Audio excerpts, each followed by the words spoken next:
Fine आटा कम हो गया। डबल रोटी की थैली पहले आ रही थी 160 रुपए की, उसके बाद हो गई थी 200 की, अभी भी 200 की मिल रही है।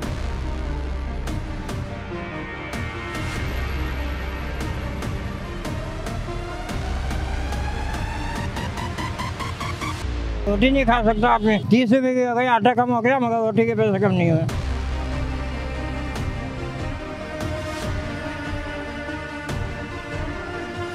गवर्नमेंट को ये देखना चाहिए कि जो ब्रांडेड चीजें हैं ना उनके ऊपर नहीं पैसे गिर रहे हैं। ये मिसाल डॉन की है, लसीफा की है, उनके ऊपर पैसे गिरेंगे तो ऑटोमेटिक हमारी चीजों पे भी गिर जाएंगे। अब वो ही नहीं गिरा रहे।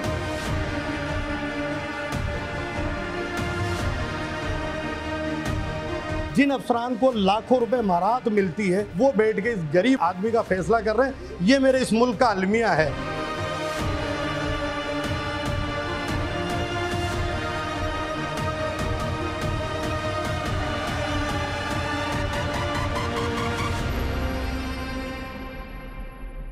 ये कितने के लिए पकौड़े? 30 रुपए के सर। 30 रुपए के। कितने आए हैं पकौड़े इसमें?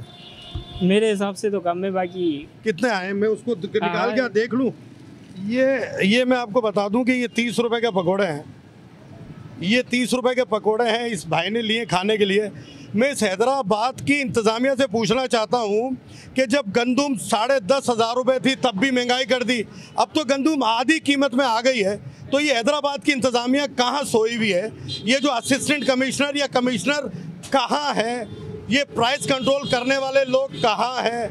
मुझे कोई नज़र नहीं आ रहा। गंदुम कम हो गई है लेकिन चीज़ों के प्राइस जो है वो मिर्ची, पकोड़े या एक आम गरीब आदमी जो खा सकता है उसके प्राइस कम नहीं हो रहे। आधे जब गंदुम बढ़ गई थी तो हमने 12 रुपए का, 10 रुपए का समोसा 25 का कर दिया, 35 का कर दिया। अब तो गंदुम कम हो गई है, तो अब क्यों आप लोग प्राइस कम नहीं कर रहे? सर घी के ऊपर रेट ऊपर चले गए, शक्कर के ऊपर नीचे नहीं आ रहे, क्योंकि हमारा तो काम ये है। और पकोड़े वगैरह ये बेसन के होते हैं, बेसन पे भी रेट नीचे नहीं आए।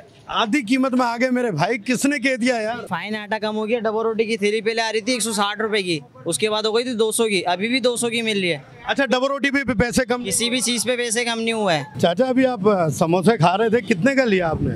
ये 25 रुपए का। तो अब क्या कहें, महंगाई इतनी हो गई है कि आदमी खा नहीं सकता, रोटी नहीं खा सकता आपने।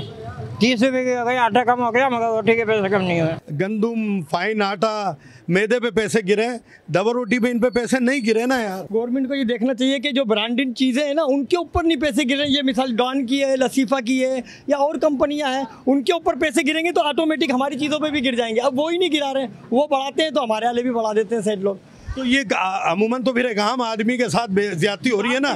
मतलब वो कंपनी वाले करते हैं, फिर आप भी करते थे, एक आम आदमी को महंगी मिलती है। हाँ, अभी कंपनी वाले अल्लाह करे ये गिराएं तो हमारी ऑटोमेटिक और नीचे आ जाए। अभी भी नीचे हमारी, इससे और नीचे आ जाएगी फिर इंशाल्लाह।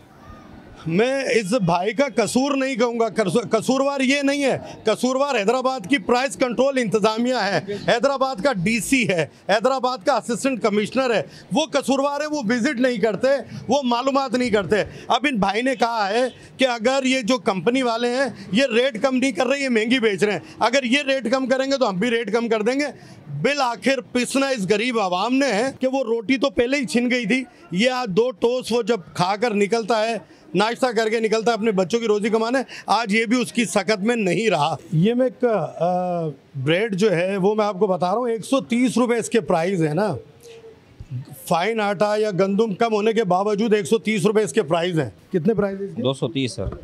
इसमें सर स्मॉल साइज भी आता है हमारे पास। ये 230 रुपए का एक शॉपर है। मैं सिर्फ यहाँ हमारी जो इंतज़ामिया है उसको जगाने की कोशिश कर रहा हूँ कि जो प्राइस कंट्रोल वाले लोग हैं, चाहे वो डीसी हो, असिस्टेंट कमिश्नर हो, वो अपनी एसी की गाड़ी में बैठ के, एसी के रूम में बैठकर एक गरीब आदमी का फैसला कर रहे हैं। उस गरीब आदमी का फैसला कर रहे हैं जो रोज़ दिहाड़ी कमाता है।